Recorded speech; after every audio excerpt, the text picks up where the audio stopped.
سب سے پہلے میں اپنی جانب سے اور آپ تمام احباب کی ترجمانی کرتے ہوئے اپنے وقت کے آقا و مولا کو آج کی اس عید کی مبارکباد پیش کرتا ہوں، اور ہمیں یقین ہے کہ ہمارے شہنشاہ معظم ہماری مجالس اور ہماری محافل میں ہمارے ساتھ شامل ہوتے ہیں، تو اپنے مالک کے حضور ہدیہ مبارکباد پیش کرتے ہیں۔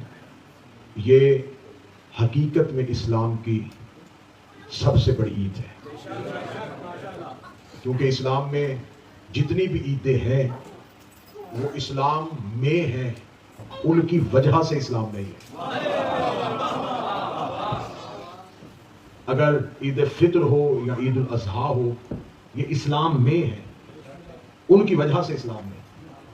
یہ جس عید کا ہم جشن منا رہے ہیں یہ صرف اسلام میں نہیں، اس کی وجہ سے اسلام ہے۔ میں نے اس عید کے لیے، آج کے اس جشن کے لیے اللہ کے قرآن سے سورہ مبارکہ مائدہ سے جو آیت تلاوت کی ہے، میں صرف آیت کا ترجمہ پڑھوں، اور خدا نے اتنا خوبصورت خود جشن منایا ہے کہ آیت بتائے گی کہ اللہ خود جشن منا رہا ہے۔ میں آیت کا ترجمہ پڑھوں گا اور لہجہ پروردگار بتائے گا کہ خدا خود کیسے جشن مناتا۔ خدا سورہ مائدہ میں کہتا ہے الیوم یئس الذین کفروا من دینکم، آج کافر تیرے دین سے مایوس ہو گئے۔ اچھا حسین عزت عطا فرمائے، جو بندہ بکھرے چہرے کے ساتھ جشن میں بیٹھا ہو، علی اسے کسی کا محتاج نہ کرے۔ خدا فرماتا ہے آج کافر تیرے دین سے مایوس ہو گئے۔ خدا نے یہ نہیں کہا کہ آج مسلمانوں کو مایوسی ہو، کافر تیرے دین سے مایوس ہو گئے۔ تو جشن ہے ہی خوش اور مسکرانے کا نام، تو پہلی ہی ابتدا میں اللہ کی بارگاہ میں گڑ گڑا کے یہ اپیل کرنے لگا ہوں اور آپ کی بھی ترجمانی کرنے لگا ہوں، میرے مالک غدیر میں کوئی کافر تھا نہیں۔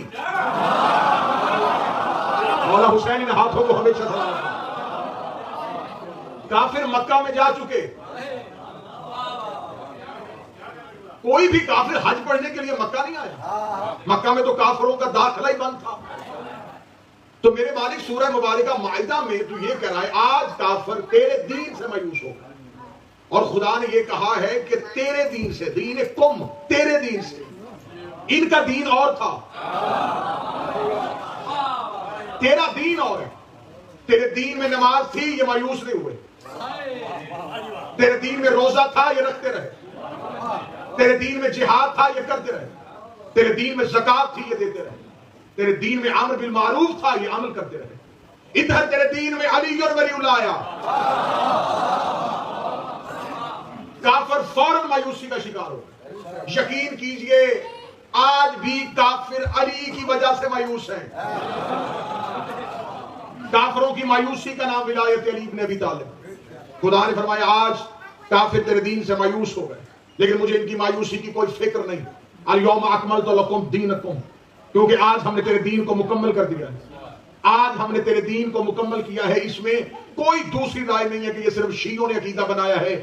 اہل سنت کی کتابیں بھری پڑی ہیں اس کی تفاسیر کے ساتھ، تفسیر روح المانی، تفسیر کبیر، تفسیر در منصور، جتنی تفاسیر چاہو وہ منبر پہ دکھانے کے لیے تیار ہے۔ تمام تفاسیر نے لکھا کہ یہ خدا نے جو دین کی تکمیل کی سند دی تھی یہ خم غدیر تھا۔ علی کی ولایت کے اعلان کے بعد خدا نے کہہ دیا کہ آج ہم نے تیرے دین کو مکمل کر دیا، آج ہم نے تیرے دین کو مکمل کر دیا۔ میرے مالک یہ دین شروع کب ہوا تھا؟ فرمایا سجدہ آدم سے شروع ہوا تھا۔ آدم کا سجدہ ہوا، ہم نے دین مکمل نہیں کیا۔ نوح سفینہ لے کے پھرتا رہا، ہم نے دین مکمل نہیں کیا۔ ابراہیم آگ کو ٹھنڈی کرتا رہا، ہم نے دین کو مکمل نہیں کیا۔ یعقوب یوسف کی جدائی میں روتا رہا، ہم نے دین کی تکمیل کی سند نہیں بھیجی۔ یوسف مصر کا بادشاہ بن گیا، ہم نے دین کو پھر بھی مکمل نہ کیا۔ حتیٰ کہ سلیمان تخت سلیمانی کو ہواؤں میں اڑاتا رہا، ہم نے پھر بھی دین کے تکمیل ہونے کی سند نہ دی۔ یحییٰ ٹکڑوں میں بڑھتا رہا، ہم نے دین کو تکمیل ہونے کی سند نہ دی۔ یونس مچھلی کے پیٹ میں چلا گیا، ہم نے پھر بھی نہیں کہا کہ دین مکمل ہو گیا۔ حتیٰ کہ عیسیٰ پتھروں کو کلمے پڑھواتا رہا، عیسیٰ ٹھوکر سے مردوں کو زندہ کرتا رہا، ہم نے پھر بھی نہیں کہا کہ دین مکمل ہو گیا۔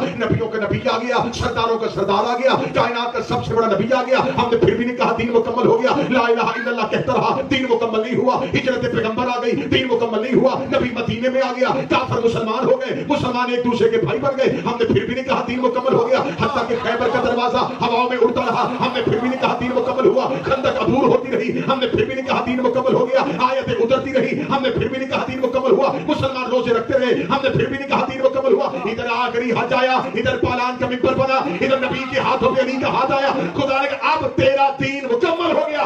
شکر ہو گیا، اللہ کا دین آدم سے شروع ہو کے آیت کے بغیر اللہ قبول نہیں کرتا تیری میری 2 رکعت کی نماز علی اور ولی اللہ کے بغیر قبول کیسے کر رہے؟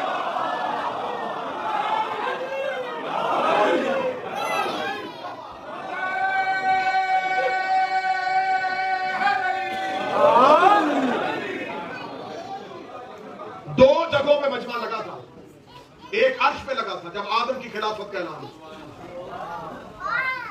اور پوری ذمہ داری کے ساتھ غدیر میں یہ لفظ کہنے لگا آدم کو سجدہ جنت میں نہیں ہوا تھا، 9 جنتیں تھی اللہ کے پاس، خدا نے آدم کو جنت میں سجدہ نہیں کروایا، خدا نے اس چوراہے پہ آدم کے پتلے کو رکھا جہاں سے فرشتوں کا گزر ہوتا تھا۔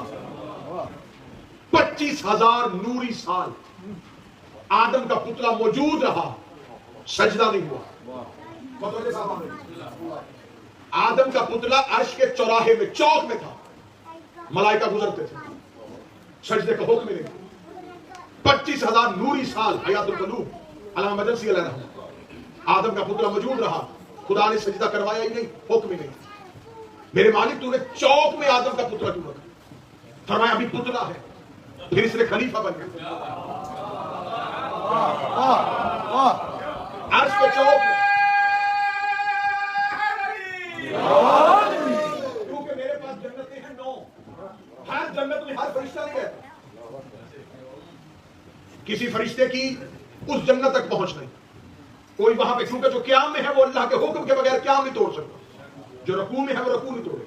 یہ جہاں میں نے آدم کے پتلے کو رکھا ہے یہاں سے سب دیکھتے ہیں آدم، اور یہ ہے خلیفۃ اللہ، اسے میں نے چوک میں اس لیے رکھا، چوراہے پہ اس لیے رکھا تاکہ دنیا کو خلافت کے اصول بتاؤں۔ خلیفہ حجروں میں نہیں بنتے، جو ہاتھ اٹھا سکے وہ، خلافت کا اعلان بند کمروں میں نہیں ہوتا، خلافت کے اعلان کے لیے تنہائیاں نہیں ہوتی، اللہ کا خلیفہ مجمع عام میں بنتا ہے۔ آدم کا پتلا بنا دیا، ادھر فرشتوں کو حکم دیا اسے سجدہ کر دو، فرشتوں نے کہا اسے سجدہ کریں گے تو زمین پہ جا کے فساد کرے گا، خون ریزیاں کرے گا، یہ قرآن کیا ہے، یہ تو زمین پہ جا کے فساد کرے گا، نحن نسبح، ہم تیری تسبیح کرتے ہیں، ہم تیری تقدیس کرتے ہیں۔ آج مولوی کہتا ہے آل محمد غیب نہیں جانتے، فرشتوں کو کیسے پتا چلا کہ اس نے زمین پہ فساد کرنا ہے؟ جب تک یہ آیت قرآن میں موجود ہے اللہ کے علاوہ عالم الغیب ہونے کی دلیل ہے۔ فرشتوں نے کہا کہ زمین پہ جا کے فساد کرے گا، خون ریزیاں کرے گا، ہم تیری تسبیح و تقدیس کرتے ہیں۔ فرشتوں کو کس نے بتایا تھا کہ نسل آدم زمین پہ فساد کرے گی؟ اس کا مطلب فرشتوں کے پاس غیب کا علم تھا، خدا نے فرشتوں سے یہ لفظ کہلوا کے آیت بنا کے رکھے تاکہ دنیا قیامت تک قرآن پڑھے تو انہیں پتا چلے کہ فرشتے غیب جانتے تھے۔ لیکن ایک جگہ پہ جا کے خدا نے فرشتوں کی بھی انتہا بتا دی کہ یہ نہ کوئی کہے کہ جو آیت پڑھے کہ جو اللہ جانتا تھا وہ فرشتے جانتے تھے، جو انوار آل محمد جانتے تھے وہ فرشتے جانتے تھے۔ خدا نے ایک جگہ پہ فرشتوں کی بھی انتہا دکھائی، پہلے فرشتوں نے کہا ہمیں پتا ہے یہ زمین پہ فساد کرے گا، اور وہی فرشتے اگلی آیت میں جا کے کہتے ہیں ہمیں نہیں پتا یہ نام کن کے ہیں۔ میرے مالک اگر یہ غیب جانتے تھے، انہیں یہ پتا ہے کہ اس نے زمین پہ فساد کرنا ہے، تو یہ کیوں نہیں پتا یہ نام کیوں؟ فرمایا ان کا علم غیب محدود ہے۔ میں کبھی اس بحث میں پڑھتا ہی نہیں کہ آل محمد غیب جانتے کہ نہیں جانتے، ممبر پہ سوال آتے فرشتے، مجھے آپ بتائیں فرشتے غیب جانتے تو آل محمد غیب جانتے، میں کبھی بھی سوال پہ نہیں گیا کہ آل محمد غیب جانتے کہ نہیں جانتے، میں اس سوال کا ایک ہی جواب دینے لگا ہوں اور سوال کی قبر یہاں بنانے لگا ہوں۔ آج کے بعد جب بھی صدارے میں آؤں گے آپ کو اس سوال کی قبر نظر آئے گا، اس سوال کو ہمیشہ کے لیے دفن کر دیتے ہیں، اور یہ میرا کوئی ذاتی تحقیق نہیں پڑھنے لگا، معصوم کی زبان سے جواب دینے لگا۔ معصوم سے ایک بندے نے پوچھا مولا آپ غیب جانتے ہیں؟ مولا مسکرائے، مسکرا کے فرمایا تیرا سوال کتنا ناقص ہے، غیب وہ ہوتا ہے جو چھپا ہو، جو علی کے نوکر بیٹھے جو خیرات مانگے، غیب اس چیز کو کہتے ہیں جو چھپی ہوئی ہے، ہم سے کیا چھپا ہے؟ امیر المومنین نے کوفہ کے منبر پہ اخروٹ علی کے ہاتھ میں تھا، علی نے یوں ہتھیلی پہ رکھ کے کہا کائنات علی کے سامنے ایسے ہے۔ فرشتوں نے کہا کہ ہم تیری تسبیح کرتے ہیں، یہ زمین پہ فساد کرے گا۔ ایک خلیفہ عرش پہ بنا، یہ پہلا خلیفہ، ابھی خلافت کی ابتدا ہے، خلافت کا آغاز ہے، پہلا خلیفہ عرش پہ۔ مجھے کسی قرآن کی آیت سے یا کسی ایک مفسر کی تفسیر سے بتائیں کہ خدا نے فرشتوں سے کہا ہو کہ دیکھو میں نے تو خلیفہ ہی بنانا ہے نا، تو تم ایسے کرو، تم نوری فرشتے ہو، تم تو گناہ کرتے نہیں ہو بھی معصوم، اکٹھے ہو کے اپنا سردار چن لو.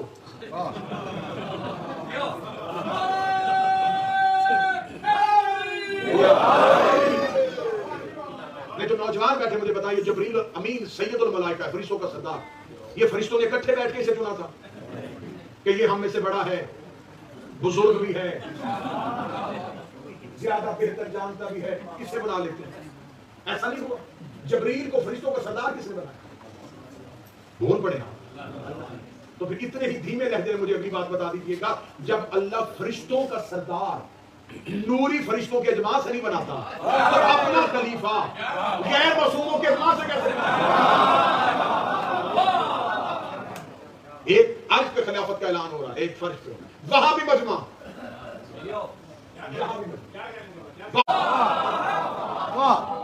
یہاں بھی ایک نے انکار، اس پہ بھی عذاب آیا، اس پر بھی عذاب آیا. وہ لا الہ کا منکر تھا، یہ علی ولی اللہ کا منکر ہے. معمولی چیز نہ سمجھنا علی کی ولایت کو. اللہ علی کے منکر کو ویسے ہی سزا دیتا ہے جیسے اپنے منکر کو سزا دیتا ہے.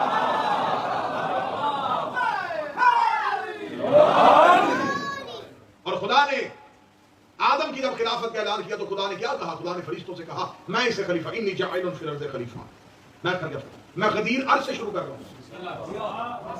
عرش کا پہلا خلیفہ دیکھو گے تو میں فرش میں غدیر میں آخری خلیفہ نظر آئے. خدا نے فرمائی اسے میں زمین پر خلیفہ بنانے والا ہوں. اور جب ابلیس نے سجدہ نہیں کیا، متوجہ میری جانب رہیے، جب ابلیس نے سجدہ نہیں کیا تو خدا نے کہا یا ابلیس وما منعک ان تسجد لما خلقت بیدی، ابلیس تجھے کس نے منع کیا اسے سجدہ کرنے سے جسے میں نے اپنے دونوں ہاتھوں سے بنایا. ابھی تک ایک بھی میں نے تفسیر میں رائے نہیں کی، وہ ایک جملہ اپنا ذاتی نہیں کہا، قرآن کی آیتوں کا تعاقب کر رہا ہے. اور یہ آیتوں کا حسن ہے، جو بھی آیت چہرے سے نقاب اٹھاتی ہے نیچے سے علی نظر آتا ہے. خدا نے کہا کس نے منع کیا اسے سجدہ کرنے سے؟ جسے میں نے بنایا اپنے دونوں ہاتھوں سے. قرآن ممبر پہ لے آؤ. اللہ نے قرآن میں کہا خلق السما، خلق الارض، خلق الشمس، خلق القمر، خلق اللیل، خلق النہار، خلق البحار. فرشتے میں نے خلق کیے، زمین میں نے خلق کی، آسمان میں نے بنایا، جن و انسان کو میں نے خلق کیا، یہ دریا میں نے خلق کیے ہیں، یہ سورج اور چاند میں نے خلق کیے ہیں، یہ رات اور دن میں نے خلق کیے. جتنا بھی اللہ نے اپنے خلق کرنے کا تذکرہ کیا، ایک جگہ پہ اللہ نے یہ نہیں کہا کہ میں نے آسمان کو دونوں ہاتھوں سے بنایا.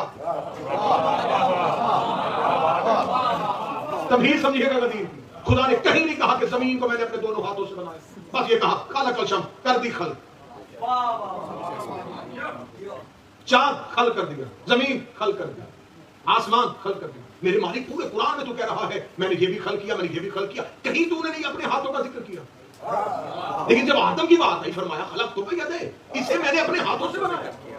میرے مالک یا تو قرآن میں کئی جگہ پہ تو ہاتھوں کا تذکرہ کرتا تو ہم بھی مان لیتے اللہ ہاتھوں سے خلق کرتا ہے. کہیں کہا امر سے خلق کرتا ہوں، کہیں کہا قوت سے خلق کرتا ہوں، کہیں کہا ارادے سے خلق کرتا ہوں، کہیں کہا مشیت سے خلق کرتا ہوں، کہیں کہا کون سے خلق کرتا ہوں. لیکن آدم کی بات نہ کون، نہ امر، نہ مشیت، نہ ارادہ، نہ قوت، وہاں سے اتنا کہہ دیا ہاتھوں سے بنایا. خدا کا جاہلوں کو بتا رہا ہوں کہ میں نے آدم ہاتھوں سے بنایا تھا تاکہ قیامت تک انہیں پتا چلے اللہ کا خلیفہ ہاتھوں سے بنایا جاتا ہے. اس لیے قدیر میں کہا تھا محمد زبان سے اعلان نہ کرنا، ہاتھوں سے دکھا.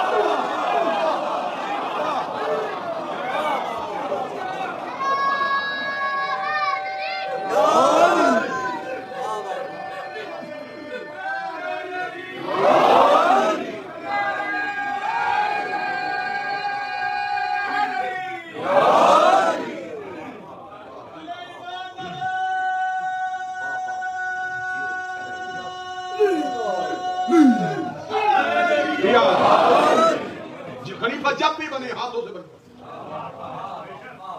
اور جا کے پوری سیرت نبی کا مطالعہ کر کے دیکھیں، نبی نے کوئی اعلان ایسے نہیں کیا جیسے علی کی ولایت کا اعلان.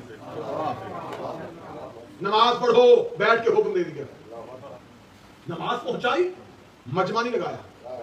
روزے کا حکم آیا لوگوں کو اکٹھا نہیں کیا.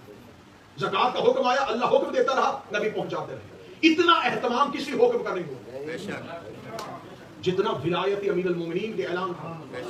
بڑا خوبصورت ادبی جملہ کہنے لگا ہوں، علی ولی اللہ دین کی چار دیواری کا نام ہے. اس اسلام کی چار دیواری کا نام ولایت علی ابن ابی طالب۔ ابھی تو میں صرف اعلان کی اہمیت پڑھ رہا ہوں، ابھی غدیر کی اہمیت پڑھی جائے پھر کہیں جا کے ولایت کی اہمیت پڑھی۔ خدا نے فرمایا جب بھی خلیفہ بناؤں گا میں ہاتھوں سے بناؤں گا۔ اور کتابیں کہتی ہیں کہ رسول جب آخری حد سے نکل کے آ رہے تھے 7 بار جبرائیل نے آ کے رسول کی سواری کو روکا، پہنچا دے۔ میں پوری تفسیر کا ضامن ہوں، ایک ایک لفظ ایک ایک حرف کا ضامن ہوں۔ 7 مرتبہ جناب جبرائیل امین نے آ کے کہا خدا کہنا پہنچا دے۔ تھوڑا جب رک، ابھی دین بکھر نہ جائے، کیونکہ ولایت علی چیز ہی ایسی ہے، اس میں مجمع میں نکھار آ جاتا ہے۔ ولایت علی ایک خط امتیاز کا نام ہے۔ مجمع بکھر جائے گا، بڑی مشکل سے مکہ سے مسلمان کیے، مدینہ میں بھائی بنائے، کہاں کہاں سے سجا بجا کے یہاں تک اسلام کا کارواں لے آیا۔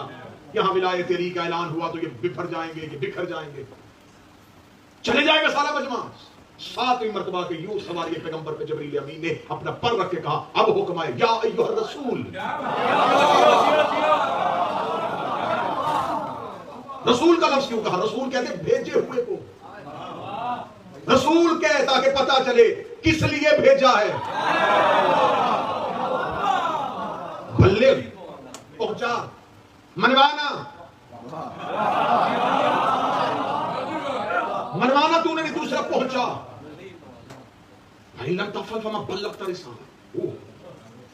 لہجہ پروردگار سنیے گا، آیت ہے قرآن کی، ان لم تفعل، اگر تو نے یہ کر کے نہ دکھایا، تفعل فعل عملاً کر کے دکھا، صرف تھیوری نہیں، پریکٹیکل، زبانی نہیں کہنا علی کی بلا نہیں، کر کے دکھا۔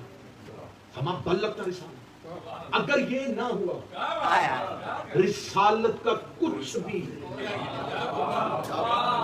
رکیے گا، یہ آیت آپ نے اتنی ترجمہ سنا ہوا ہے، مجھے شاید کی گہرائی میں جانے دیں۔ اب دیکھیں کہ رسالت مصطفیٰ میں کیا کیا ہے۔ معاذ اللہ ثم معاذ اللہ، اگر رسول کی رسالت ختم ہو تو کیا پیچھے نبی ان کی نبوت سے بچیں گی؟ اس کا مطلب رسالت مصطفیٰ ختم نہیں ہو رہی، تذکرہ عیسیٰ بھی ختم، کلیم اللہ کی باتیں ختم، ذبیح اللہ کا تذکرہ ختم، قربانی ابراہیم ختم، عیسیٰ آدم ختم، نظام نیا لانا پڑے گا، نیا آدم بنانا پڑے گا، نیا نوح بھیجنا پڑے گا، سارے کا سارا نظام الٹ جائے گا اگر ولایت امیر المومنین کا اعلان نہ ہوا۔ ولایت امیر المومنین بھائی کا بھائی کو سردار بنانا نہیں، نبوت کے اختیار امامت کو منتقل کرنے کا نام ہے۔ اختیارات نبوت امامت کے ہاتھوں میں تیرے، ولایت اختیار کا نام ہے، سرپرستی کا نام، اختیارات کا نام، ذمہ داری کا نام۔ فرمایا اگر تو نے یہ نہ کیا تو رسالت ختم، رسالت نہیں، سارا نظام ختم، آدم سے لے کے آج تک کی تمام محنت ختم ہو جائے اگر یہ نہ پہنچا۔ پہنچانا پڑے گا، انم تفعل فما بلغت رسالہ، اگر یہ نہ کر کے دکھایا تو پھر رسالت ختم ہو گئی۔ فرمایا مجمع، فرمایا خدا کہہ رہا ہے مجھے مجمع نہیں چاہیے، مجھے اعلان ولایت چاہیے۔ فرمایا پھر مجمع کو روکوں، مجمع کو روکوں۔ وہیں تپتے ہوئے صحرا میں رسول نے، اب غدیر پہ پہنچاؤں۔ اچھا یہ رسول، یہ دین کی اگر آپ ابتدا دیکھیں تو نوجوان بیٹھے بابا جی، خدا نے حضرت آدم سے لے کے رسالت ماں تک ایک ایک نبی نے آ کے کہا لا الہ الا اللہ، لا الہ الا اللہ، لا الہ الا اللہ۔ 1,24,000 انبیاء ایک بات منواتے رہے، لا الہ الا اللہ۔ کیا ساری دنیا مان گئی؟ پھر رسول آئے، 23 سال نبی کو لگے محمد رسول اللہ منوانے۔ کیا ساری دنیا نے محمد رسول اللہ؟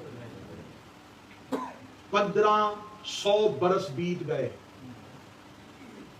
صرف ایک چیز منواتے ہوئے۔ 18 ذی الحجہ کو اعلان ہوا، 28 صفر کو ظاہری طور پہ نبی نے دنیا چھوڑ دی، 2 مہینے 10 دن بچتے ہیں۔ خدا نے کہا تو پہنچا، 2 مہینے 10 دن کا ٹائم ہے ہمارے پاس ولایت تیری دنیا میں پہنچانے کے لیے۔ آدم سے لے کے مصطفیٰ تک 1,24,000 نبی لا الہ منواتے رہے، ساری دنیا نے نہیں پڑھا، تو 2 مہینے 10 دن کا پہنچایا ہوا علی اور ولی اللہ ساری دنیا تک کیسے پہنچا؟ فرمایا تو ولایت علی کا صرف اعلان کر، تو صرف اعلان کر دے، وَإِن لَمْ تَفْعَلْ فَمَا بَلَّغْتَ رِسَالَتَهُ، اگر تو نے یہ نہ کیا تو رسالت کا کچھ بھی نہیں پہنچایا۔ مجمع روک دیا گیا۔ مجمع کا رکنا تھا، تبتا ہوا صحرا تھا، غدیر کا چوک تھا، منظر بڑا عجیب تھا. رسالت امام نے یوں ہی ایک تبتے ہوئے صحرا پہ، کیونکہ میں نے ابتدا میں کہا تھا وہاں بھی چوراہے پہ اعلان ہوا، یہاں بھی چوراہا کیوں؟ جن حاجیوں نے یمن، مصر، شام، اردن، جس ملک میں جانا تھا یہاں تک سب اکٹھے آتے تھے. غدیر کے چوک تک مجمع بکھرا نہیں تھا، غدیر تک حجاج کرام اکٹھے آئے. میرے مالک اگر تو نے یہ ولایت امیر المومنین کا یہ حکم دینا ہی تھا، مکہ میں خطبہ حج میں کروا دیتا. رسول نے حج کا خطبہ دیا تھا نا، تو اسی حج کے خطبے میں یہ خطبہ بھی دے دیتا. فرمایا اگر حج کے خطبے میں علی کی ولایت کا اعلان ہو جاتا تو علی کی ولایت کی اہمیت نہ رہتی. خطبہ حج میں تو ہر دین کی بات ہوتی ہے. آج مسلمان کہتا جیسے نماز کا تذکرہ ہوا تھا، جیسے روزے کا تذکرہ ہوا تھا، نبی نے کہا تھا سچ بولا کرو، ویسے کہہ دیا علی ولی اللہ کو مان لو. اہمیت ختم ہو گئی. علی ولی اللہ کے لیے بالکل ممبر بھی علیحدہ بنا، مجمع بھی علیحدہ بٹھا، پھر صرف علی پڑھ.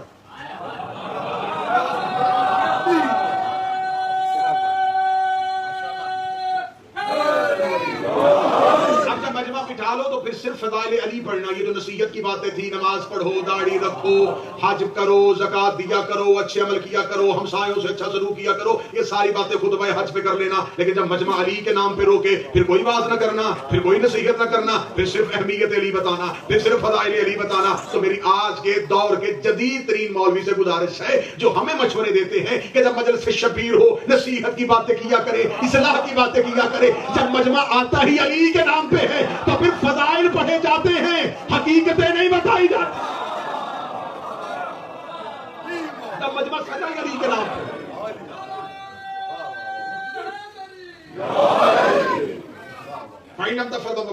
رسول نے قافلے کو روک دیا. قافلہ صرف قافلہ نہیں رکا. اب غدیر کا چوک سنیے گا. رسالت امام کی سواری رکی. رسالت امام نے سواری کے رکنے کے فوراً بعد کہا میری شہزادی کی عماری کو میرے قریب لاؤ.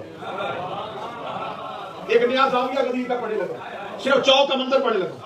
فرمایا میری شہزادی کی عماری کو میرے قریب لاؤ. شہزادی کی عماری مادر حسنین کی عماری رسول کی عماری کے قریب لگائی.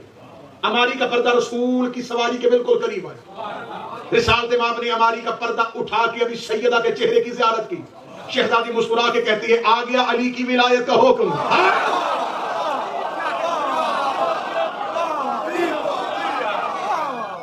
بابا علی کی ولایت کا حکم آ گیا. فرمایا ہاں سیدہ، یہی بھی میدان سجانا پڑے گا. رسول کی خیمے کے ساتھ لگ گیا خیمہ شہزادی سیدہ کا. رسول کے خیمے میں کبھی اصحاب پیغمبر کہتے ہیں کہ رسول یا چمڑے کا بستر ہوتا تھا یا کھجوروں کے پتوں کی چٹائی ہوتی تھی. آج نبی نے فرمایا نہیں، آج میرے خیمے میں بھی ایک تخت لگایا جائے. صحابہ کرام پریشان تھے کہ وہ نبی جو زمین پہ بیٹھنے کو حکم دیتا. آج آخری حج ہے اور ابھی کہہ چکا ہے کہ آج کے بعد تو میرے ساتھ یوں حج پہ نہیں آؤ گے، یہ تخت کیوں لگایا جا رہا ہے؟ جتنے بھی ازواج پیغمبر ساتھ تھیں ان کے خیمے رسول کے اور شہزادی کے خیمے کے پیچھے لگائے گئے. چاروں طرف سے کنات کے ساتھ ان خیموں کا پردہ بنایا گیا. پھر اس کے بعد صحابہ کرام کا خیمے لگنے شروع ہوئے. یعنی کہ ریگستان میں ایک بستی سجا دی گئی. اب جو بھی اتر رہا تھا خیمے لگ رہے تھے. کیوں رکا قافلہ؟ پیغمبر کہہ رہے ہیں قافلہ روکو. کیوں رکا ہے؟ پیغمبر کہہ رہے ہیں کہ یہاں سواریوں کو دور دور تک سواری کو کسی پیڑ کے نیچے سائے میں کھڑے کرنے کی جگہ بھی نہیں تھی. سواریاں بھی دھوپ میں تھی، سوار بھی دھوپ میں تھے، خیمے بھی دھوپ میں لگ گئے. اور عرب کے ریگستان کی تیز لو، گرم ہوا. جب عرب کے ریگستان میں ہوا چلتی تھی تو وہ ریت کی گرمی کی وجہ سے ہوا اور گرم ہو جاتی تھی. لیکن اب تک حجاج کرام کو وہ گرمی محسوس نہیں ہو رہی تھی کیونکہ رحمت للعالمین کی چھاؤں ساتھ تھی. اور یہ مجمع عام مجمع نہیں تھا. ذہن میں رکھیے گا یہ رسول مکہ میں تھا اور اس نے کہا تھا کہ کہو اللہ ایک ہے میں محمد اللہ کا رسول ہوں. تو مکہ کے لوگوں نے کہا تھا پہلے ہمیں معجزہ دکھا. رسول نے کہا کیا معجزہ؟ انہوں نے کہا چاند 2 ٹکڑے کر. رسول نے چاند 2 ٹکڑے کر کیا. رسول نے چاند 2 ٹکڑے. انہوں نے پھر بھی کلمہ نہیں پڑھا. اتنا بڑا اتنا واضح معجزہ آنکھوں سے دیکھا کہ انگلی کے اشارے سے چاند 2 ٹکڑے ہو گیا. نہیں کلمہ پڑھا. انہوں نے کہا پتھر بلوا. رسول نے ہتھیلی پہ پتھر رکھ کے پتھروں نے زبان پہ کلمہ پڑھا. انہوں نے پھر بھی کلمہ نہیں پڑھا. معجزہ دے کے انہوں نے کلمہ نہیں پڑھا. اختیارات پیغمبر دے کے کلمہ نہیں پڑھا. پوری ذمہ داری کے ساتھ کہنے کے لیے تیار ہو جتنے حوالے چاہو. ادھر علی کی ذوالفقار گردن پہ آئی، لگا ہوں عرب کا مزاج کیا تھا. مزاج عرب یہ تھا واضح دلیلیں دے کے کلمہ نہیں پڑھ رہے. ذوالفقار حیدر کرار سے ڈر کے اسلام کے دامن میں آ رہے اور کلمہ پڑھ رہے. آج دنیا کہہ رہی ہے کہ آج ہم علی کے اختیار پڑھے اور دنیا علی کو مان لے. آج ہم جتنے مرضی علی کے معجزات پڑھے کہ علی 40 جگہوں پہ گئے تھے, علی زمین و آسمان کے مالک ہے, علی فرشتوں کے استاد ہے, علی یہ بھی کر لیتے ہیں, علی وہ بھی کر لیتے ہیں. انہوں نے معجزات سے علی نہیں مارنا. ابھی بھی انہیں انتظار ہے کہ کوئی علی کا بیٹا ذوالفقار میں آم سے نکال کے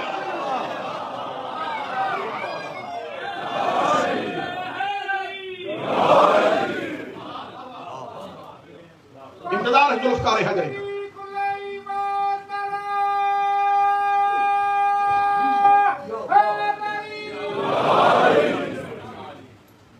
غدیر کے چوک میں منظر پڑے جی چوک کا. شروع شہزادی کی ہماری, رسول کی ہماری کے ساتھ, پیچھے ازواج مطہرات کی ہماریاں, اور پیچھے خیمے لگ گئے اصحاب پیغمبر کے. یوں ایک بستی بن گئی, یوں ایک صحرا میں ایک ایسے جیسے کہکشاں اتر آئے. اور بار بار کیونکہ ہر صحابی کی پہنچ رسول کے خیمے تک نہیں تھی, مخصوص صحابہ کرام سے پوچھا جا رہا تھا رکنے کی وجہ کیا ہے. مخصوص صحابہ کرام وہ تھے جن کی پہنچ یا علی تک تھی یا نبی تک تھی. میں آسان کر دیتا ہوں, سلمان و ابو ذر سے پوچھا جا رہا تھا, بلال سے دریافت کیا جا رہا تھا رکنے کی وجہ کیا ہے, سبب کیا ہے, کیوں روکا گیا ہے. ابھی زیادہ دیر تو نہیں ہوئی ہمیں مکہ سے نکلے ہوئے کہ سفر طویل ہو گیا ہو تو قافلے کو ٹھہرا لیا ہو. رات بھی نہیں ہوئی اور اللہ نے اعلان رات کو کروانا بھی نہیں تھا, کیونکہ اسلام میں ساری ہی راتیں تھیں. قرآن رات میں اترا, معراج رات کو ہوئی. خدا نے کہا جہاں اتنی راتوں کا ذکر ہے وہاں علی کی ولایت کا ذکر بھی ہو گیا, تو راتوں میں کہیں بات گم نہ ہو جائے. اتنی راتوں میں ولایت کا سورج علیحدہ نظر آنا چاہیے. سارا اسلام راتوں کا, غدیر دن کی. یہ کیا وجہ ہے کہ رات بھی نہیں ہوئی تو رسول نے کیوں قافلہ روک دیا؟ فرمایا حکم آیا ہے کہ کوئی وحی آئی ہے. ابھی چوک میں رہیے گا, گفتگو ابھی صرف چوک میں رکی ہوئی ہے. اب بات ساری بستی, اب یہ کتنے لوگ تھے, یہ کوئی 200 500 1000 کا مجمع نہیں تھا, 1,24,25,000 کا مجمع تھا. 1,25,000 افراد جس صحرا میں خیمے لگا کے بیٹھے ہوں, وہاں کیا حالت ہوگی. اور بات خیام تک پہنچ رہی تھی, رکنے کی وجہ کوئی وحی آئی ہے, کوئی وحی آئی. یہ تھا رسالت کا, ولایت پہنچانے کا طریقہ. پہلے مقدمہ تیار کیا کہ سب کو پتا چل جائے کہ کوئی حکم ادھر سے آیا ہے. اب ہر کوئی انتظار میں تھا کیا حکم آیا ہے, اب اللہ نے کیا کہا ہے. اب بعض لوگوں کو انتظار تھا کہ شاید ہم نے جتنی خضوع و خشوع کے ساتھ یہ حج کیا ہے, ہمارے قبولیت کی کوئی نہ کوئی آیت کہ میں اللہ تمہارے حج پہ آج خوش ہو گیا ہوں. انتہا کر دی تم نے نبی کے ساتھ اپنی محبت کے ساتھ حج ادا کرنے کی. اب یہ انتظار بڑھ رہا تھا کہ یہ کیا اعلان ہوا ہے. یا کتابیں کہتی ہیں کہ تھوڑی دیر کے بعد رسول نے صحابہ کرام میں سے مخصوص افراد کو اپنے خیمے میں بلایا, بلا کے کہا مجھے ایک منبر چاہیے. چوک پڑھوں دی غدیر کا, مجھے ایک منبر چاہیے. یا رسول اللہ کیسا منبر؟ فرمایا کوئی اونچائی کا منبر ہو جہاں کھڑا ہو کے کم از کم میں اس سارے مجمع کو دیکھ سکوں. یا رسول اللہ کیا کہنے کی حکمت ہی حکمت ہے پوری غدیر میں. یا رسول اللہ آپ کو جو پہلے پتا تھا کہ منبر پالان کا بننا ہے, اس میٹنگ کی مقصد اور وجہ کیا تھی؟ کوئی نہ کوئی وجہ تو ایسے تو نہیں ہے نا کہ مثال سے آپ نے ایسے ہی لوگوں کو بلا کے کہا کہ مجھے منبر چاہیے. اس یہ آیت ان سارے صحابہ کو پتا تھی, قرآن صحابہ کو آتا تھا. رسول نے اعلان کیا کہ جب تم میں کوئی اس اہل نہیں کہ بن برخیہ کی طرح منبر لا سکے, اگر کوئی اس وقت اس پہنچ میں ہوتا تو کہہ دیتا یا رسول اللہ حکم کرے مدینہ سے لائیں. کہنے لگے یا رسول اللہ اگر ابھی ہم میں سے کوئی تیز رفتار گھوڑا سوار بھی مدینہ کی طرف جائے اور وہاں سے منبر مسجد نبی سے اٹھائے اور یہاں تک لائے تو ہمیں پھر بھی وقت چاہیے. فرمایا تم سے منبر نہیں بنے گا. یا رسول اللہ اتنی جلدی تو نہیں بنے گا. یا رسول اللہ تیرے قربان تیرے صدقے, تم نے کم از کم ان سے یہ کہلوا کے ہمیں بتا دیا کہ جو نبی کا منبر نہیں بنا سکے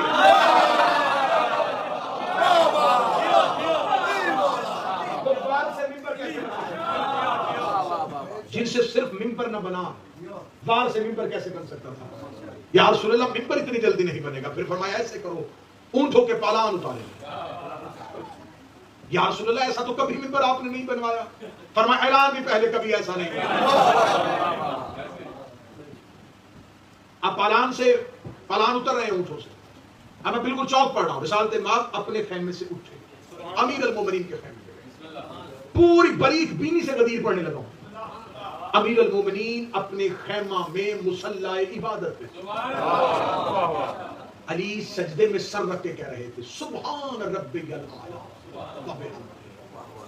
امیر المومنین کی پیشانی سجدے میں تھی. یا رسالت مآب نے اپنا ہاتھ علی کے شانے پہ رکھ کے مبارک کو علی، اس نے وعدہ پورا کر لیا. تو نے اسے منوایا تھا. ساری زندگی گزر گئی علی کی اللہ منواتے منواتے، ہر میدان میں اللہ منوا رہا ہے. آج وہ تیری ولایت کو منوانے لگا. امیر المومنین سجدے سے اٹھے. کتابیں کہتی ہیں رسالت مآب نے اپنا امامہ جس کا نام صحاب تھا وہ امیر المومنین کے سر پہ رکھا. اس کے 2 شملے تھے. جو عرب میں جو امامہ پہنا جاتا تھا مخصوص امامہ، اس کے دونوں طرف سے شملے لٹکے ہوئے ہوتے تھے. دونوں لٹکے ہوئے شملے امیر المومنین کے سر پہ، سبز رنگ کا صحاب امامہ رسالت مآب نے دیا. امیر المومنین اٹھ کے کھڑے ہوئے. فرمایا علی ایسے نہیں، آج وہ تبرکات جو انبیاء کے تیرے پاس ہے. انگشتری سلیمان کو علی نے ہاتھوں میں، عصائے موسیٰ کو بغل میں، عبائے ابراہیم کو دوش پہ رکھا، چادر اسماعیل کو کاندھے پہ رکھا. انبیاء کا وارث بن کے امیر المومنین اپنے خیمے سے نکلے اور خرامہ چلتے ہوئے ممبر کے قریب پہنچے. ممبر کے قریب جانا تھا. یا رسالت مآب نے امیر المومنین کو ممبر پہ ایسے بلند کیا جیسے کعبۃ اللہ میں. رسالت مآب نے امیر المومنین علی بن ابی طالب کو کاندھوں سے اٹھایا تھا. ایسے ہی غدیر میں دوبارہ پھر اس سنت کو زندہ کیا گیا، کیونکہ وہاں کعبہ میں بت توڑے تھے اللہ منوانے کے لیے، یہاں ذہنوں کے بت توڑے جا رہے تھے علی منوانے کے لیے. وہاں بھی بت شکنی ہوئی تھی، یہاں بھی بت شکنی ہو رہی ہے. امیر المومنین کو پالان کے ممبر میں بلند کیا گیا. ممبر بلند کر کے رسالت مآب خود ممبر پہ آئے. ممبر پہ آنے کے بعد رسالت مآب نے بعد از اللہ کی حمد و ثنا، خدا کی تعریف و توصیف کرنے کے بعد نبی نے ایک فصیح و بلیغ خطبہ دیا. خطبہ دیتے دیتے اصحاب سامنے. حالت کیا تھی؟ اتنی شدید گرمی تھی، سروں سے عوامے اتر چکے تھے، کوئی پیڑ کا سایہ نہیں تھا، زمین اتنی گرم ہو چکی تھی، آج بادل سایہ کرنے کے لیے تیار نہیں تھا. ہوا پہ رک کے علی کے فضائل سن رہی تھی. کائنات کا ذرہ ذرہ فضیلت علی پہ اتنا محو ہو چکا تھا. اور میں پوری ذمہ داری کے ساتھ یہ اعلان کرنے لگا ہوں، یہ اعلان غدیر آج صرف سامنے بیٹھے مجمع کے لیے نہیں ہونا تھا. آج کائنات کی جتنی زمینیں تھیں انہوں نے علی کی ولایت کا اقرار کرنا تھا. آج جتنے سمندر کے پانی کے قطرے تھے انہوں نے علی کی ولایت کا اعلان کرنا تھا. آج جتنے بھی آسمان پہ اڑنے والے پرندے تھے انہوں نے علی کی ولایت کا اعلان کرنا تھا. آج جتنے جنات تھے انہوں نے علی کی ولایت کو تسلیم کرنا تھا. کائنات کی تمام مخلوقات غدیر کے چوک میں اکٹھی ہو چکی تھی. یہ خطبہ غدیر صرف صحابہ کرام نہیں سن رہے تھے، کائنات کا ہر نبی سن رہا تھا، ہر مخلوق سن رہی تھی. زمین کی 7 تہہ نیچے رہنے والا کیڑا بھی آج علی کے فضائل میں مسکرا رہا تھا. آسمان کی بلندیوں پہ اڑنے والا پرندہ بھی آج علی کے فضائل کو سن رہا تھا. آسمان پہ ندا ہو چکی تھی کہ آج جنت کو خالی کر دیا جائے. آج کوئی فرشتہ پروردگار کی تسبیح نہیں کرے گا. آج زمین پہ جھک کے صرف محمد کا اعلان سنو، کیونکہ اگر تمہیں زمین پہ کوئی چیز نظر آ رہی ہے، آسمان پہ کوئی اڑ رہا ہے، جنت پہ کوئی رہ رہا ہے، کسی فرشتے کے ہاتھ میں تسبیح ہے، کسی کی زبان پہ جو فکر ہے، آج اسی اعلان کی وجہ سے پوری کائنات دم بخود تھی. یہ کائنات کے سب سے بڑے رسول نے منبر پہ آ کے پوری کائنات کی نگاہوں میں نگاہیں ڈال کے کہا النبی اولا بالمؤمنین من انفسہم، کیا میں نبی تم مومنین کی جانوں سے زیادہ قریب ہو؟ سب نے کہا ہاں بلا، ہم اقرار کرتے ہیں تو ہماری جانوں میں سب سے زیادہ قریب ہے. وانشق چہرۃ علی، رسول نے علی کے چہرے کو دیکھا، یوں علی کو ہاتھوں میں بلند کر کے رسول نے اپنے سامنے کھڑا کیا. فرمایا پھر میں کہنے لگا ہوں اگر میں تمہارا مولا ہوں تو جس کا میں مولا ہوں فعلی مولا، اس کا یہ علی مولا ہے، اس کا یہ علی مولا ہے، اس کا یہ علی مولا ہے. 3 بار علی کی ولایت کا اعلان ہوا. ادھر ولایت علی کا اعلان ہوا، یہ ہاتھ پہ غیبی سے ندا آئی، اے میرا محمد میں اللہ تیرے دین پہ راضی ہوں.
زمینوں میں سے سب سے پہلے زمین کربلا نے علی کی ولایت کو، آسمانوں میں سے سب سے پہلے چوتھے آسمان میں.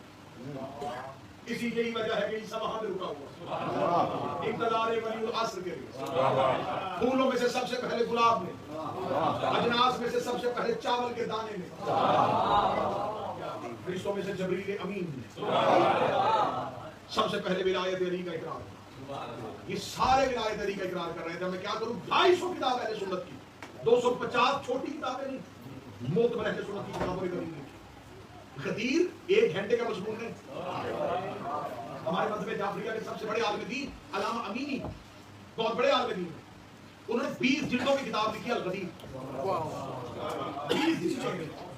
20 والیوم ہے صرف غدیر پہ.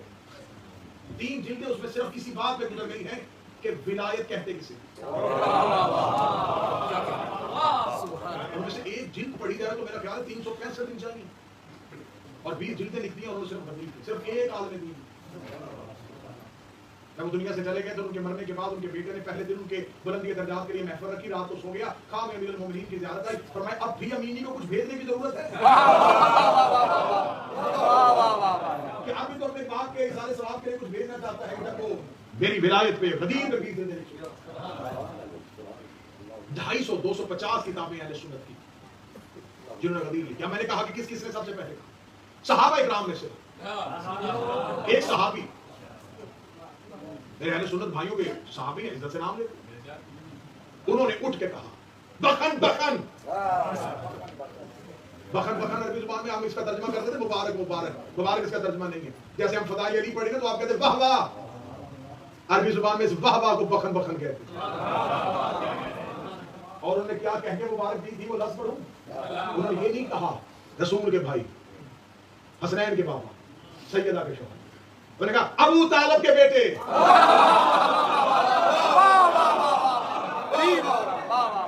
لفظ پڑھ رہا ہوں پوری ذمہ داری کے ساتھ پڑھ رہا ہوں. بخن بخن یہ اپنا ابا طالب، اے ابو طالب کے بیٹے. واہ واہ، آج کے بعد تو ہر مومن مرد اور عورت کا ولی ہو.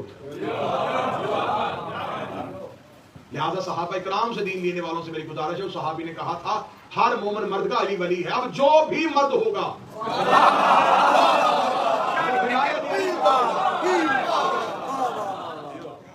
تو ہر مومن مرد اور عورت کا ولی بن گیا. میں سب سے پہلے تجھے مبارکباد دیتا ہوں. امیر المومنین کی بیعت کا سلسلہ شروع ہوا اور رسالت باب نے غدیر میں امیر المومنین کی بیعت کروانی شروع کی.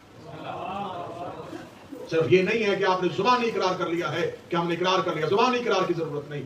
آج مجھے علی کے ہاتھ میں بیعت چاہیے. جن ہاتھوں نے نبی کے ہاتھ میں بیعت کی تھی، نبی اپنی زندگی میں وہی ہاتھ علی کے ہاتھ میں دے رہے ہیں. جو بندے ہم سے کہتے ہیں نا کہ امیر المومنین نے حکومت کیوں نہیں سنبھالی، امیر المومنین نے تخت کیوں نہیں چھینا، امیر المومنین نے حکومت کیوں، تمہیں پتہ ہی نہیں ہے کہ علی کہتے کسے. آج تک لوگ ہم سے سوال کرتے ہیں کہ امیر المومنین نے تلوار کیوں نہیں نکالی. بھئی علی سے چھینا کیا تھا؟ نہیں آپ ایسے چپ رہیں گے تو کیا چھینا تھا علی سے؟ تلوار نکالی جاتی ہے کہ کوئی چیز آپ سے چھین کے آپ کو کمزور کر دیا تھا. کیا ولایت چھین لی گئی تھی؟ اور یہ جواب میں نہیں دینے لگا، یہ خود میرے مولا امیر کی زبان سے نکلا ہوا جواب ہے، میں صرف پہنچانے لگا ہوں. ایک شخص نے آ کے کہا تھا یا علی آپ اپنے حق کے خلافت کے لیے باہر کیوں نہیں نکلتے، فلاں نے آپ سے خلافت چھین لی ہے. علی مسکرا کے کہتے کیا اس کا ہاتھ عرش پہ پہنچ گیا ہے؟ کیا جبرائیل اسے استاد کہتا ہے؟ کیا وہ وسیع پیغمبر ہو گیا ہے؟ کیا اسے آسمان کی خبروں کا علم ہو گیا ہے؟ وہ شخص شرمندہ ہوا. علی مسکرا کہتے پھر اس نے مجھ سے چھینا کیا ہے؟ یا علی وہ تخت پہ بیٹھ گئے ہیں. فرمایا تمہارے تخت پہ. آنے والے میرے جو اشرا انشاءاللہ بشرط زندگی، اشرے کا مضمون یہ ہے کہ پوری 10 دنوں میں ہم آپ کے سامنے ہسٹری کے ساتھ یہ ثابت کریں گے کہ امیر المومنین کی 25 سال کی خاموشی کیا تھی، امامت کے راز کیا ہوتے ہیں، بادشاہت اور ملوکیت کے لیے کیا ضروری ہوتا ہے، اور امامت کسے کہتے ہیں. امیر المومنین رسالت ماں کو غسل دے رہے تھے جب حضرت عباس ابن عبد المطلب، یہ مولا علی اور رسول کے چچا ہیں، انہوں نے آ کے پردے کے پیچھے کھڑے ہو کے کہا یا علی وہاں لوگ اپنا خلیفہ چن رہے ہیں، آپ ایک ہاتھ جلدی جلدی پردے سے باہر نکال لیں کیونکہ آپ غسل میں مصروف ہیں. آپ ایک ہاتھ پردے سے باہر نکالیں، میں آپ کے ہاتھ میں بیعت کر کے باہر جا کے اعلان کروں بیعت کر لی ہے. میں رسول کا چچا ہوں, میں علی کی بیعت کر چکا ہوں, اب علی کی بیعت ہے, اور پھر میں تمہاری بیعت اپنے ہاتھ پہ لوں. امیر المومنین مسکرا کے فرماتے ہیں چچا عباس میرے دونوں ہاتھ اتنے مصروف ہیں کہ میں محمد کا جسم چھوڑ کے اپنی بیعت کے لیے ہاتھ باہر نہیں دے سکتا. علی کی نظر میں اہمیت حکومت نہیں کچھ تھی. اگر رسول چاہتے تو غدیر میں جیسے اعلان کیا تھا جتنے اہتمام کے ساتھ, اسی اہتمام کے ساتھ کہہ دیتے کہ علی بیٹھ اب ممبر پہ, آج کے بعد تو ممبر پہ بیٹھے گا اور میں تیری حکومت اور تیرے تخت کو لوگوں میں مسلط کرتا ہوں. امیر المومنین کے ساتھ لشکر چلتا, دائیں بائیں علی کے ساتھ سپاہی چلتے, تلوار علی کی پھر قبضے سے نکل آتی, پھر میں دیکھتا کون علی سے تقسیم. لیکن جس چیز کے لیے علی نے خود کو گھر سے نکالا ہی نہیں. میں بچوں کے لیے آسان کر دیتا ہوں, بڑے سمجھ کے بچوں کے لیے آسان کر دیتا ہوں. جب الیکشن میں کھڑا ہی ایک بندہ ہو اور بعد میں کہے میں جیت گیا,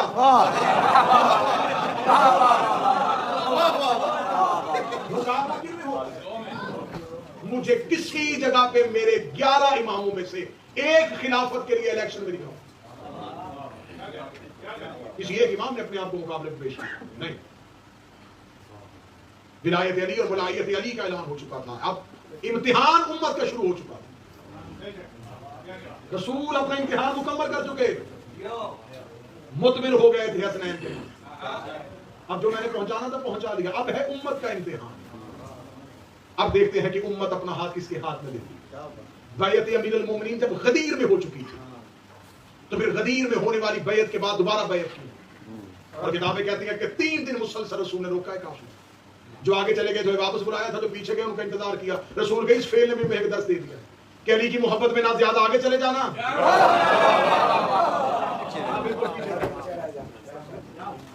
نہ مشاعری ہو جانا, نہ مقصر ہو جانا. بس ہمارا قصور ہے کہ ہم نہ آگے گئے نہ پیچھے گئے. جہاں مصطفیٰ نے روکا تھا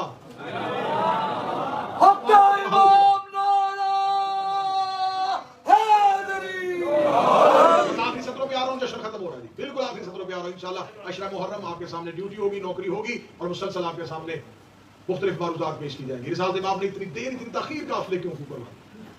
اب میں کیونکہ جشن ابتدا بھی مسکرانے سے ہو اور انتہا بھی مسکرانے سے, اسی کا نام جشن. یہ آج تک ہمارے پاس جو فضائل پہنچا میرے نوجوانوں, جتنا ظلم ہر دور میں فضائل علی پہ ہوا ہے, میرا خیال ہے اتنا جسموں پہ نہیں ہوا جتنا فضیلت علی پہ ہوا. کہ آپ ذرا سوچیں کہ علی کے مقابلے پہ حکومتیں بن رہی, علی کے مقابلے پہ حدیثیں بن رہی, مولا علی کے مقابلے پہ راوی بن رہے ہیں, مولا علی کے مقابلے پہ امام بن رہے ہیں, مولا علی کے مقابلے پہ تخت بن رہے ہیں. اتنا ظالم زمانہ, اتنا کچھ کرنے کے بعد اتنے فضائل ہم تک آ گئے. نہیں, اس بات کو صرف دار میں نہ ڈالئیے گا, اس کو سمجھیے گا. کسی دور میں تخت ہمارے پاس نہیں رہا, کسی دور میں کوئی میڈیا ہمارے پاس نہیں رہا, کسی دور میں کوئی شہنشاہیت ہمارے پاس نہیں رہی. ہمارا قلم کسی دور میں آزاد نہیں ہوا. ہمارا قلم کبھی بھی مورخ نے آل محمد کی محبت میں, یہ جو ہم تک فضائل پہنچے ہیں نا, کتب خانے جلے ہیں ہمارے, لائبریریاں لوٹی گئی ہیں ہماری, دریائے دجلہ کا پانی ہماری تاریخ سے سیاہ ہوا تھا. یہ جو ہم تک پہنچے ہیں کہ کسی ایک عارف, کسی ایک عالم دین کو قید میں بند کیا ہوا ہے اور وہ چاقو منگواتا ہے اور اپنی ران کو کاٹتا ہے اور اپنی ران کے خون کے ساتھ کتاب لکھتا ہے. اتنی ظالم دور کے بعد اتنے فضائل ہم تک پہنچ گئے ہیں کہ ہم سے وہ بھی پڑھے نہیں جا رہے. اور اگر کسی دور میں بندش نہ ہوتی پھر اتنا سوچے کہ کیا علی پڑھا جائے.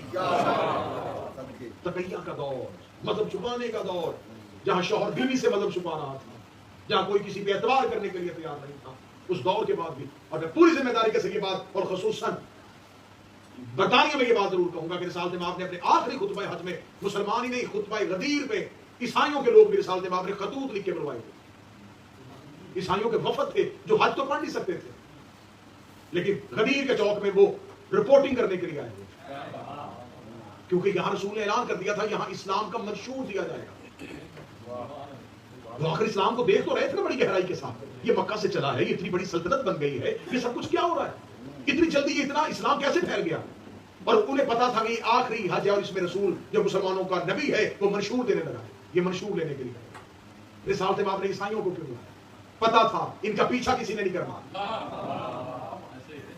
انہیں قتل نہیں کیا جائے گا, ان کا قلم نہیں چھینا جائے گا, ان سے کتاب نہیں چھینی جائے گی. پھر انہوں نے جو لکھا وہ آج بھی ہسٹری آپ کے پاس موجود ہے. آپ فال آف دا رومن امپائر پڑھ کے دیکھیے, آپ سکسیسز آف اسلام پڑھ کے دیکھیے, اور بہت خوبصورت جو نوجوان بچے بیٹھے ہوئے ہیں, اپولوجی فرام محمد, محمد کی معذرت, بہت خوبصورت کتاب ہے عیسائی محبت کی لکھی ہوئی کہ آخری حج میں رسول نے معذرت کی تھی کہ یہ اعلان مجھ سے نہ کروا. اس نے پوری کتاب لکھ دی ہے غدیر کہ پروفٹ نے معذرت کی تھی یہ اعلان کروں گا تو اسلام بکھر جائے گا.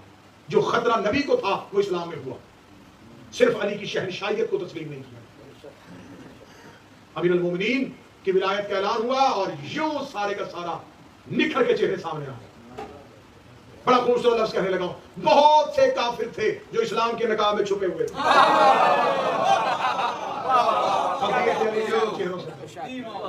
اور خدا نے قرآن میں آیت بھیج دی, واللہ یعصمک من الناس, اللہ تمہیں انسانوں کے شر سے بچائے گا. اللہ لا یہدی القوم الکافرین, اللہ کافروں کو کبھی ہدایت نہیں. ولایت علی کے دشمنوں پہ لعنت, ولی اللہ کے دشمنوں پہ لعنت, محمد والے محمد کے دشمنوں پہ لعنت, نعرہ حیدری. 3 دن قافلہ رک گیا, اور 3 دن قافلہ حج کرنے کے بعد, اور خصوصاً حج و زیارات یہ 2 ایسی چیزیں ہوتی ہیں جن پہ لوگوں کو آنے کی بھی جلدی ہوتی ہے, جانے کی جلدی, آنے کی جلدی سے زیادہ ہوتی ہے. حجاج کرام کو بڑی جلدی ہوتی ہے کہ جلدی جلدی پہلی فلائٹ جو جا رہی ہے نا اس میں ہماری سیٹ ہوتی ہے, کہ اب ہمارا جو کام تھا جس کے لیے مقصد کے لیے آیا تھا وہ پورا ہو گیا, اب جلدی جلدی وطن واپس. انہیں بھی جلدی ہوتی ہے, اور جو وطن پہ ہوتے ہیں. اور آپ یہ نہ سمجھے کہ یہ سارا کچھ اچانک 2020 اور 21 میں شروع ہوا, اس دور میں بھی فطرت انسانی یہ تھی. حجاج کرام حج کر چکے تھے اور اب جلدی تھی کہ وطن گھروں کو واپس پھرتے ہیں. رستے میں آ گیا غدیر, 3 دن بغیر پروگرام کے ابھی تک نہیں آئے. اور آپ دیکھتے ہیں کہ اگر کسی حاجی کی فلائٹ لیٹ ہو جائے تو وہ صرف اس تک ہی لیٹ نہیں ہوتی ہے, وہ جہاں جہاں جہاں جہاں ان کے آنے کی خبر ہوتی ہے نا جی, وہاں تک لیٹ ہوتی ہے. اور جو لینے کے لیے ایئرپورٹ پہ کھڑے ہوتے ہیں, سب سے پہلا سوال ہو جائے جی, جو ہی حاجی صاحب باہر آتے ہیں نا, وہ نہیں بتاتے کہ مکہ میں کیا دیکھا, مدینہ میں کیا دیکھا, وہ آتے ہی کہتے ہیں جی دوحہ میں لیٹ ہو گئی.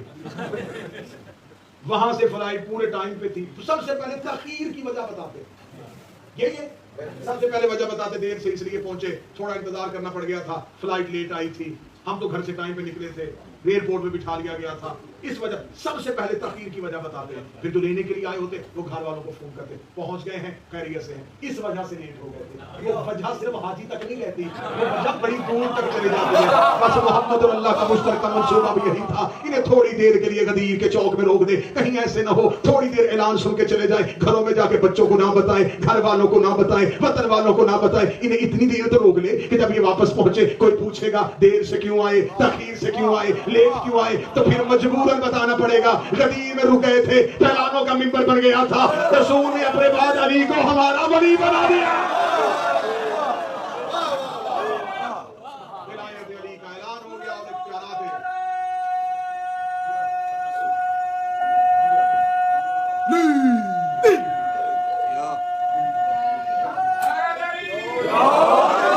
ولایت امیر المومنین کے اس اختیار کے بعد جہاں سے بات شروع کی تھی وہی آخری لفظ, آج کافر تیرے دین سے اليوم یئس الذین کفروا من دینکم, میرا محمد آج مخصوص دن میں کافر تیرے دین سے مایوس ہو گئے. انہیں بڑا بے چینی تھی تیرے دین پہ غلبہ حاصل کرنے کی, لیکن ہم نے دین محفوظ ہاتھوں میں لے لیا.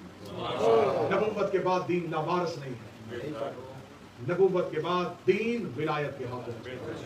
کوئی نہ سمجھے کہ مصطفیٰ چلے گئے تو دین لاوارث ہوگا, دین آج بھی ولایت کے ہاتھوں میں.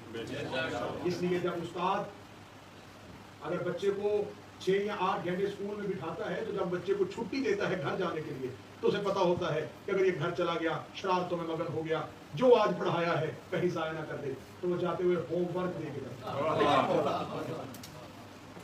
رسالت مآب نے جانے کے بعد امت کو جو ہوم ورک دیا اس کا نام ولایت ہے. اور امتحان میں ہمیشہ پاس وہی ہوتا ہے جس کا ہوم ورک. چھٹی 10 گھنٹے کی ہو, ہوم ورک تھوڑا ملتا ہے. چھٹی 2 دن کی آ جائے, ویکنڈ آ جائے تو زیادہ ملتا ہے، اور جب لانگ ہالیڈیز ہو تو پھر ایک دن کا نہیں ملتا ہے، پھر ہوم ورک بھی زیادہ ملتا ہے۔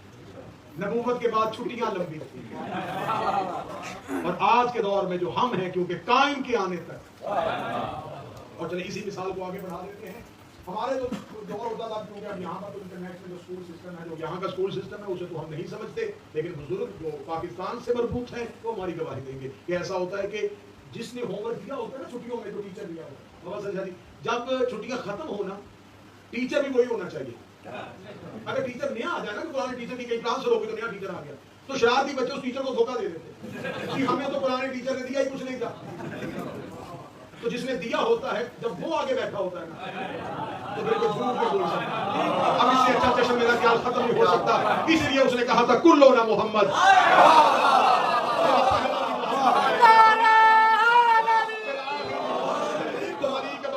تو وہی محمد دیکھے گا، تم حسن کے دور میں آؤ گے تو وہی محمد دیکھے گا۔ چھٹیاں لمبی ہو گئی ہیں، زیادہ پریشان ہونے کی ضرورت نہیں، ایک محمد آنے والا ہے، اس لیے خدا نے کہا محشر کے میدان میں انہیں روکو، ان سے ابھی ولایت علی کا سوال کر رہا ہے۔ انہیں الفاظ کے ساتھ میری دعا ہے،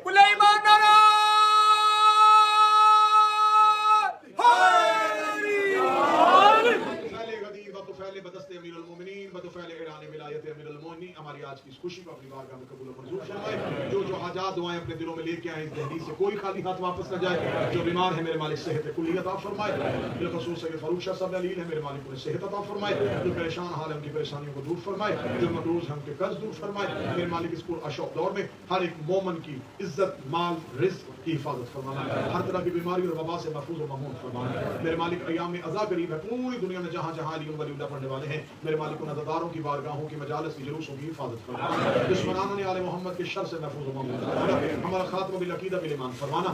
غدیر کے دن کے بہترین اعمال میں سے ایک عمل جو ہے وہ تجدید عہد ولایت امیر المومنین ہے کہ آپ نے جو غدیر میں ہماری روحوں نے علی ولی اللہ کا اقرار کیا تھا، ہم اپنے قائم کے حضور یہ اقرار کرتے ہیں۔ میں آپ کی زبان بنتے ہوئے عہد پڑھوں گا، آپ اس پہ آمین کہیں گے تو آپ کی طرف سے ہوگا۔ اے میرے وقت کے آقا و مولا، اے صاحب العصر والزمان، اے فرزند رسول، اے وارث منبر غدیر، اے وارث ولایت امیر المومنین، ہمیں یقین کامل ہے آپ موجود ہیں، آپ حاضر ہیں، آپ ناظر ہیں، آپ آنے والے ہیں، آپ ہمارے اعمال کو دیکھتے ہیں، آپ ہمارے عقائد پہ نظر رکھتے ہیں۔ میرے مالک آپ ہی ہمارے آقا و مولا ہیں، آپ ہی ہمارے وقت کی حجت ہیں، آپ ہی ہمارے حجت العصر ہیں۔ میرے مالک ہم آپ کے حضور گواہی دیتے ہیں، ہم اللہ کو وحدہ لا شریک سمجھتے ہیں، ہم آپ کے نانا رسول کو سید الانبیاء اور خاتم النبیین سمجھتے ہیں۔ میرے مالک غدیر کا عہد جو ہم دہرانے کے لیے آپ کی بارگاہ میں آئے ہیں، میرے مالک ہم یہ عہد کرتے ہیں کہ جو غدیر کے میدان میں آپ کے نانا رسالت مآب نے آپ کے جد امیر المومنین علی بن ابی طالب کی ولایت کا اعلان کیا تھا، میرے مالک ہم اس ولایت کے اعلان پہ گواہی دیتے ہیں۔ ہم علی کو اللہ کا ولی مانتے ہیں، ہم اس کی ولایت کو تسلیم کرتے ہیں، اور صرف انہیں کی نہیں، ہم سارے معصومین کی ولایت کو تسلیم کرتے ہیں۔